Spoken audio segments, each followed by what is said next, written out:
আসসালামু আলাইকুম, স্বাগত সবাইকে আমার আজকের পর্বে। তৈরি করে দেখাবো কোনো রকম ওভেনের ঝামেলা ছাড়াই তেলে ভেজে দারুণ মজার একটা বিস্কিটের রেসিপি। আশা করছি আপনাদের সকলের কাছে রেসিপিটা ভালো লাগবে। প্রথমেই একটা বাটির মধ্যে নিয়ে নিলাম 1 কাপ পরিমাপে ময়দা আর আধা কাপ পরিমাপে দিয়েছি গুঁড়া করে নেওয়া চিনি। আর অবশ্যই চেষ্টা করবেন এই বিস্কিটগুলো তৈরি করার ক্ষেত্রে চিনিটাকে গুঁড়া করে নেওয়ার। সেই সাথে একটু লবণ দিয়ে দিলাম। এবার সব কিছুকে একসাথে মিশিয়ে নিচ্ছি। মিশিয়ে নেওয়া হয়ে গেলে এর মধ্যে দিয়ে দিলাম 1/4 কাপ রান্নার রেগুলার তেল। এবার খুব ভালোভাবে ময়দার সাথে এই তেল মাখিয়ে নিচ্ছি। আর এই কাজটা একটু সময় নিয়ে করতে হবে।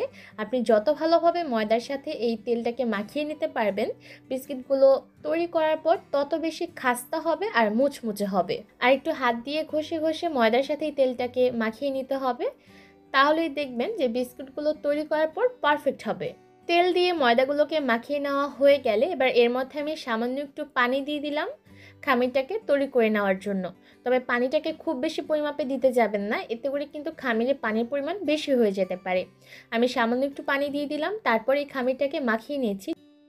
এই মতে কিন্তু বিস্কিটের খামিরটা একদম রেডি হয়ে গেছে। এবার এই খামিরটাকে আমি 10 মিনিটের মতো রেস্টে রেখে দিব। 10 মিনিট পর খামিরটাকে আমি একটা কাউন্টার টেবিলের উপর নিয়ে নিয়েছি। এবার এটাকে আমি একটু চারকোনা করে তৈরি করে নিচ্ছি। আর এভাবে করে চারকোনা করে যখন রুটিটাকে শেপ দিয়ে দেওয়া হয়ে যাবে, তখন একটা বেলুনের সাহায্যে বেলে নিতে হবে।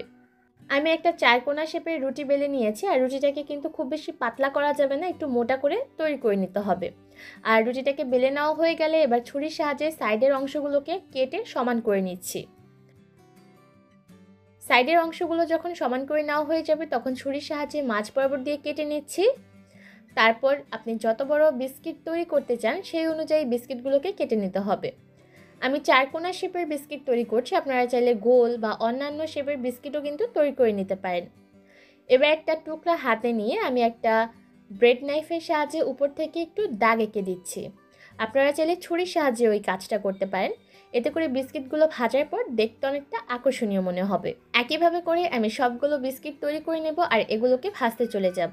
ভাজার জন্য চুলায় পর্যাপ্ত পরিমাণ তেল মিডিয়াম হিটে গরম করে নিয়েছি। এবার একে একে বিস্কিটগুলোকে তেলে ছেড়ে দিচ্ছি।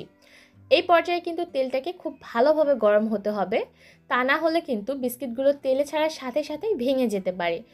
তাই কোনোভাবেই কম গরম তেলে কিন্তু বিস্কিটগুলোকে ছাড়তে যাবেন না। তেলটাকে ভালোভাবে গরম করে তারপর চুলার আঁচ মিডিয়াম হিটে রেখে এই বিস্কিটগুলোকে তেলে ছাড়তে হবে।